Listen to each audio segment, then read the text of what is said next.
Welcome to Tales of Honor, a podcast with a mission to tell the true stories of every recipient of our nation's highest military award, the Medal of Honor.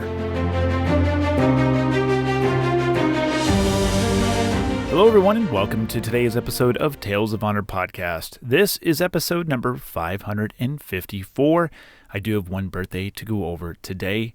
Today's living Medal of Honor recipient's birthday is actually tomorrow, September 29th, 1947. This birthday belongs to Mr. Gary Wetzel. Gary was a former Specialist 4 in the U.S. Army that earned the Medal of Honor for his actions during the Vietnam War. So a very happy 75th birthday to Mr. Gary Wetzel tomorrow. And that's all I have for today, so let's jump right into today's Tale of Honor. John was born on the 11th of September, 1901 in Henry, Illinois, and after high school he was appointed to and attended the U.S. Naval Academy. He graduated the academy in June of 1924 and first served on the battleship USS Maryland before then being assigned to the USS S-24 in 1927. John became an instructor of diesel engineering, and by 1936 he was a lieutenant in command of the USS S-20. He was assigned to the Bureau of Engineering and Bureau of Ships in Washington, D.C. as a lieutenant commander until 1941, when John became the engineer officer for the Pacific Fleet Submarine Force. During John's first war patrol in 1942, he was a captain on board the USS Sculpin and was part of the decision-making process of whether or not to form a wolf pack for the mid-Pacific. A wolf pack was a tactic used by submarines to attack convoys and were very successful against the Japanese merchant marines. It was during an attack on a Japanese convoy that would cost John his life and earn him the Medal of Honor. The citation reads, "For conspicuous gallantry and intrepidity at the risk of his life above and beyond the call of duty, as commander of a submarine coordinated attack group with flag in the USS Sculpin during the 9th War Patrol of that vessel in enemy-controlled waters off Truk Island, 19 November 1943. Undertaking this patrol prior to the launching of our first large-scale offensive in the Pacific, Captain Cromwell, alone with the entire task group, possessed secret intelligence information of our submarine strategy and tactics, scheduled fleet movements, and specific attack plans.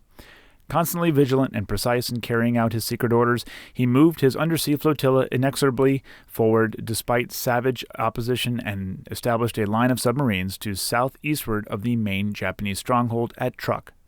Cool and undaunted as the submarine, rocked and battered by Japanese depth charges, sustained terrific battle damage, and sank to an excessive depth, he authorized the Sculpin to surface and engage the enemy in a gunfight, thereby providing an opportunity for the crew to abandon ship. Determined to sacrifice himself rather than risk capture and subsequent danger of revealing plans under Japanese torture or use of drugs, he stoically remained aboard the mortally wounded vessel as she plunged to her death. Preserving the security of his mission at the cost of his own life, he had served his country, and as he served the Navy, with deep integrity and an uncompromising devotion to duty. His great moral courage in the face of certain death adds new luster to the traditions of the U.S. Naval Service. He gallantly gave his life for his country. John knew about the upcoming Battle of Tarawa and other intelligence information more than anyone on the vessel, which is why he chose to go down with the Sculpin along with 11 others. Of the 42 survivors of the vessel, 21 would survive, and John was nominated for the Medal of Honor. On the 24th of April, 1946, his posthumous Medal of Honor was presented to his wife, Margaret, and their son, John Jr., in a ceremony in San Francisco, California. John Philip Cromwell was 42 years old when he died, and his remains were never recovered. There is a cenotaph for him in the Henry Cemetery in Henry, Illinois, as well as his name being listed on the Courts of the Missing at the Honolulu Memorial in Hawaii. And that was the Tale of Honor.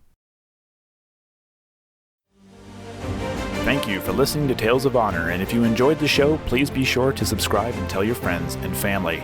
Tales of Honor is written and produced by Christoph Ambrose, and theme music is Loyalty and Duty by Floruz Music. If you have any questions, you can send an email to talesofhonorpodcast@gmail.com, and please be sure to visit talesofhonorpodcast.com for more episodes and information.